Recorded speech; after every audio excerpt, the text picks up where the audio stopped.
যে সকল বিতর্কের জন্যে বর্তমান অন্তর্বর্তীকালীন সরকার নানাভাবে জনগণের নিকট প্রশ্নবিদ্ধ হচ্ছিল এবং যে সকল বিতর্ক নিয়ে তারা খোলামেলা কিছু বলতে পারেনি এবং জনগণ চারিদিক থেকে যেভাবে আর্তচিৎকার করছিল, তার ফলে যে কোনো সময় সরকার এবং জনগণের মধ্যে যে মতবিরোধ, এটির বিপরীতে মারাত্মক বিশৃঙ্খলা, জনরোষ, এমনকি আরও ভয়াবহ গণঅভ্যুত্থানের মতো ঘটনা ঘটার সম্ভাবনা দেখা দিয়েছিল।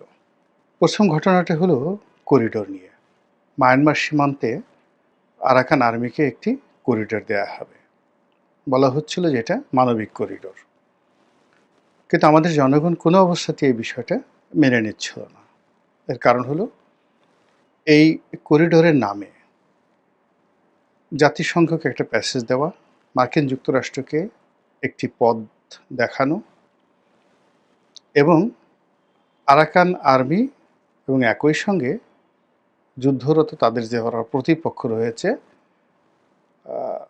রোহিঙ্গা অঞ্চলে, অর্থাৎ আরাকান অঞ্চলে, তারা এবং তাদের সকলের প্রতিপক্ষ মায়ানমার সরকার এবং মায়ানমার সরকারের মুরব্বি চীন। আমরা সকল পক্ষের আক্রমণের লক্ষ্যবস্তুতে পরিণত হতে যাচ্ছিলাম। অন্যদিকে যে জাতিসংঘ এবং যে আমেরিকা, যাদের পরামর্শে এই কাজগুলো করার জন্য সরকার এগিয়ে যাচ্ছিল, এদের ইতিহাস হলো যে এরা মানুষের গাছে উঠায়, পরে আবার সময় মতো সুযোগ বুঝে মই নামিয়ে নেয়। এরা সবসময় বিজয়ের পক্ষে থাকে।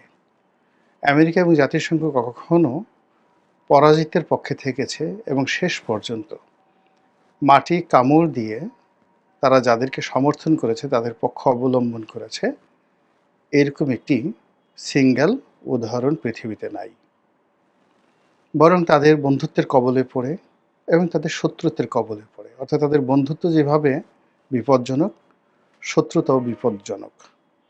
কত রাষ্ট্র তার সার্বভৌমত্ব হারিয়েছে, কত রাষ্ট্র তার সতীত্ব হারিয়েছে, কত আমেরিকার যে এজেন্ট তারা তাদের প্রাণ হারিয়েছে, মান সম্মান, ইজ্জত আবরু হারিয়ে পুরো দেশ এবং জাতি থেকে কিয়ামত পর্যন্ত তারা অভিশাপ নিয়ে দেশের মাটিতেও মরার সুযোগ পায়নি। সেটা আপনি জেনারেল নরিয়াগার কথা ধরেন, রেজা শাহ পাহলভির কথা ধরেন, কিংবা আরও অনেক এরকম, হামিদ কারজাই অথবা আশরাফ ঘানির কথা চিন্তা করেন আফগানিস্তানের। তো এ সকল জীবন্ত এবং বাস্তব উদাহরণ আমাদের কাছে থাকার কারণে আমরা কোনো অবস্থাতেই করিডোর নিয়ে সরকারকে সমর্থন দিতে পারিনি, জাতিসংঘকে সমর্থন দিতে পারিনি এবং যাকে বলা হয় আমেরিকাকেও সমর্থন দিতে পারিনি। এবং এই যে জনগণের যে দাবি, এই দাবির সঙ্গে বাংলাদেশ সেনাবাহিনী একাত্মতা প্রকাশ করেছে এবং অতি সম্প্রতি সেনাপ্রধান তাদের একটি যে অভ্যন্তরীণ বৈঠক, যে বৈঠকের দিকে সারা দেশের মানুষ তাকিয়েছিল, সেই বৈঠকে তিনি দ্ব্যর্থহীন ভাষায় ঘোষণা করেছেন, যা আমরা জেনেছি, যে এই করিডোর অন্তর্বর্তীকালীন সরকারের বিবেচ্য বিষয় নয়। এটি এত একটা গুরুত্বপূর্ণ বিষয় এবং এর সঙ্গে জনগণের স্বার্থ এমনভাবে জড়িত, কেবলই মাত্র একটি নির্বাচিত সরকার এই কাজটি করতে পারে। কাজেই সেনাপ্রধানের এই বক্তব্যের পর বর্তমান সরকার এদিকে এগোবেন আমার কাছে মনে হচ্ছে না। সেক্ষেত্রে দুটো হতে পারে, সরকার টিকে যাবে, অর্থাৎ এই কাজটি করবে, কিন্তু সেনাপ্রধান থাকবে না। অর্থাৎ সেনাবাহিনীতে যদি সরকারের মদতপুষ্ট লোককে বসানো যায়, তাহলে সরকার তার জিদ পূর্ণ করার জন্য চেষ্টা করতে পারে। তখন জনগণ এবং সরকার মুখোমুখি হবে এবং যুদ্ধের বা প্রতিদ্বন্দ্বিতার বা মতবিরোধের জায়গাটিতে কারা জয়ী হবে সেটা সময় হলে দেখা যাবে।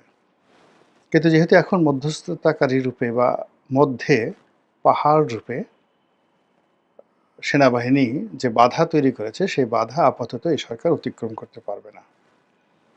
একইভাবে আরেকটি বিষয় সেটি হলো চট্টগ্রাম বন্দর।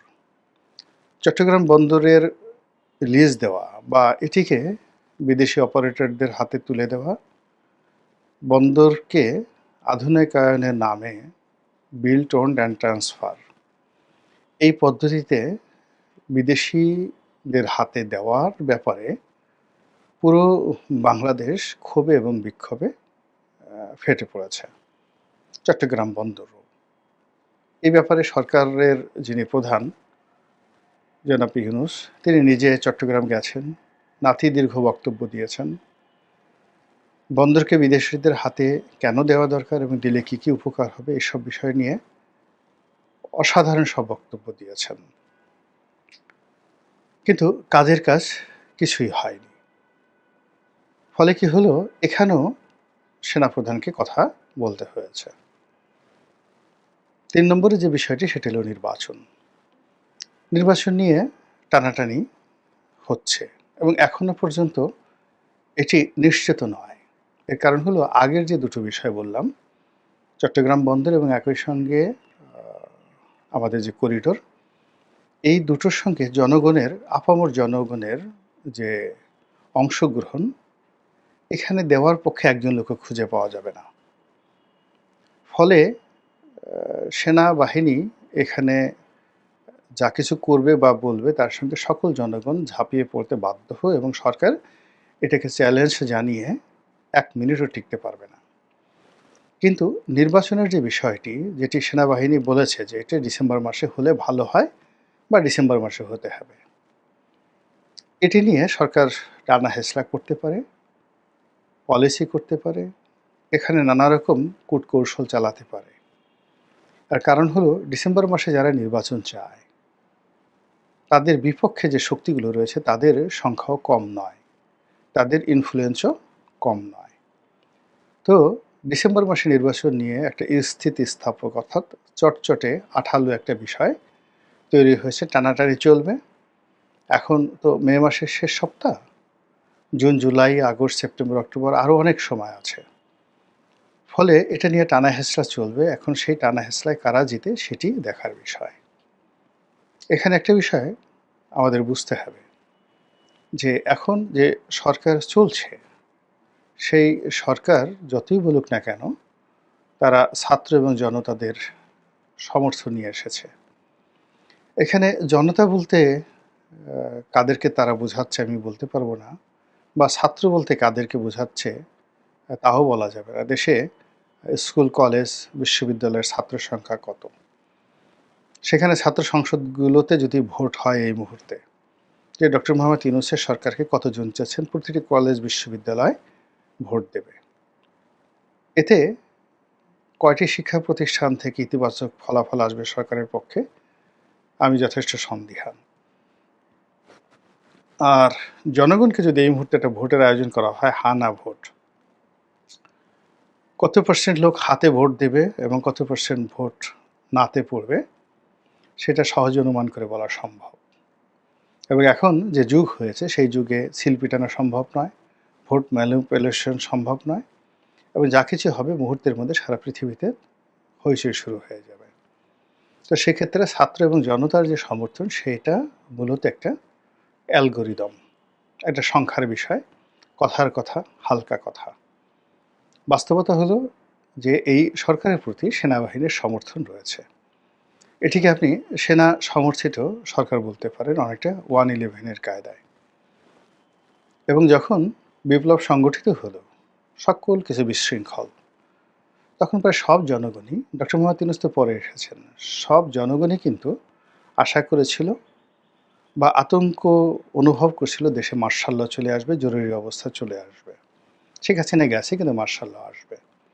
কিন্তু সেনাপ্রধান যখন নিজের অনাগ্রহ দেখালেন এবং স্বতঃস্ফূর্তভাবে তিনি রাজনীতিবিদদের সঙ্গে বৈঠকে বসলেন এবং অত্যন্ত দৃঢ়তার সঙ্গে নিজের অনিচ্ছা সত্ত্বেও, যেটা পরবর্তীতে প্রকাশ পেয়েছে, ডক্টর মোহাম্মদ ইউনূসকে মেনে নিলেন অন্তর্বর্তীকালীন সরকারের প্রধান হিসেবে, ঠিক তখন থেকেই সেনাবাহিনীর একটা সমর্থন রয়েছে এবং জনগণ সবসময় জেনেছে, বিশ্বাস করেছে যে সেনাবাহিনীর সমর্থন ছাড়া এই সরকার এগোতে পারবে না।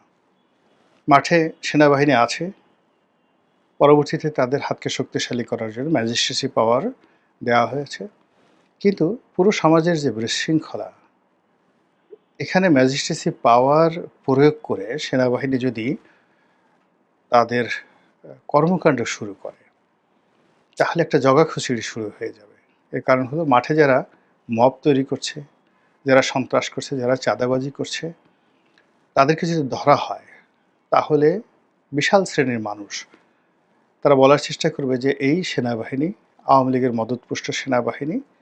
তারা আওয়ামী লীগের লোকজনকে ধরবে, তা না ধরে বিএনপির লোক, জামাতের লোক, তারপরে এনসিপির লোক, সমন্বয়কদেরকে ধরছে, ডক্টর মোহাম্মদ ইউনূসের আত্মীয় স্বজনকে ধরছে, ইত্যাদি ইত্যাদি কথাবার্তা বলবে। তো সেনাবাহিনী সেই সুযোগটা জনগণকে না দিয়ে তারা একটা রিল্যাক্স, কাম অ্যান্ড কুল যে পলিসি, সেই পলিসি গ্রহণ করেছে। ফলে সমাজে যা হওয়ার তাই হয়েছে। প্রতিটি মানুষের মুখোশ উন্মোচিত হয়ে গেছে। কে চাঁদাবাজ, কে ধড়িবাজ, কে সাহসী, কে কাপুরুষ, কে কতটা দুর্বৃত্তপনা করতে পারে, কার মধ্যে শেয়ার মার্কেট লুট করার অভিলাষ লুকায়িত ছিল, সুযোগ না পাওয়ার কারণে করেনি, কার মধ্যে ব্যাংক দখল করার অভিলাষ লুকায়িত ছিল, সুযোগ পায়নি তাই করেনি, সেই জিনিসগুলো একেবারে আইনশৃঙ্খলা রক্ষাকারী বাহিনী তাদের কাছে একেবারে প্রকাশ্য দিবালোকের মতো ডকুমেন্টারি হিসেবে চলে এসেছে। নাম, ধাম, ঠিকানা, কর্মকাণ্ডের ফিরিস্তি এবং তথ্যপাত্র সহ সব কিছু সহ।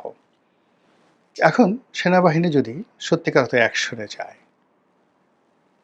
সেই অ্যাকশনে যাওয়ার পরে এখন আর জনগণ বা ছাত্র বা কেউ বলবে না যে এই সেনাবাহিনী আওয়ামী লীগের পক্ষ অবলম্বন করছে। তারা চাঁদাবাজদের বিরুদ্ধে যদি ব্যবস্থা নেয়, কী হবে বলেন? দখলদারদের বিরুদ্ধে, যারা মব তৈরি করে, এই তিনটা জায়গাতে যান, দখলদার, চাঁদাবাজ, মব, এই তিনটি গোষ্ঠীর বিরুদ্ধে যদি সেনাবাহিনী অ্যাকশনে যায়, তাহলে এই বাংলায় কারা কারা ক্ষতিগ্রস্ত হবে এবং কারা কথা বলতে পারবে। কিন্তু তারপরেও সেনাবাহিনী চুপচাপ সরকারের সঙ্গে সহযোগিতা করার চেষ্টা করছে এবং নির্বিবাদে সকলের গালাগাল খাচ্ছে। যে সাধারণ জনগণ তারাও গালাগালি দিচ্ছে যে এই মাঠে সেনাবাহিনী থেকে লাভটা কি, তাদের সামনে এত কিছু হচ্ছে, তারা আকাশের দিকে তাকিয়ে তাকিয়ে শুধুমাত্র তারা গুনছে। আবার সরকারের যারা লোকজন আছে তারাও সেনাবাহিনীকে দিয়ে অনেক কাজ করাতে চাচ্ছে। আওয়ামী লীগ যেভাবে পুলিশকে কাজে লাগিয়েছিল, ঠিক ওইভাবে যে আমাদের পছন্দের লোকদেরকে ছেড়ে দাও, যাদেরকে অপছন্দ করি তাদেরকে ধরো, ভয় দেখাও। এই কাজটিও কিন্তু সেনাবাহিনী করছে না। এবং সর্বশেষ সরকারের যে সকল রাজনৈতিক লক্ষ্য এবং অভীষ্ট রয়েছে, সেই লক্ষ্য এবং অভীষ্ট পূরণে সেনাবাহিনী প্রথম থেকে বাধা দিয়ে আসছে।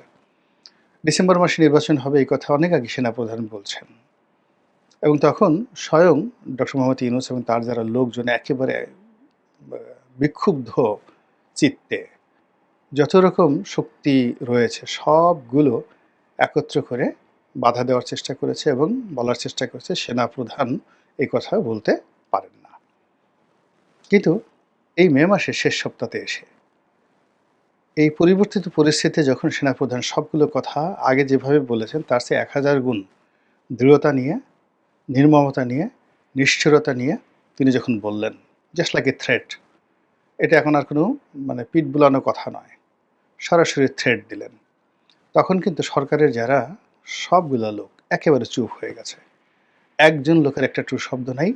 সবার অবস্থা এমন হয়ে গেছে যে একটা মোরগ বা একটা মুরগি যখন ককর ককর করতে থাকে, দেখবেন যে ঝগড়া করতে যায়, ডাকাডাকি করে, সেই সারা শরীর তার যে লোমগুলো রয়েছে সেইগুলো একদম ফুলিয়ে একটা মোরগ বা মুরগি তার যে আকৃতি তার দ্বিগুণ হয়ে যায়।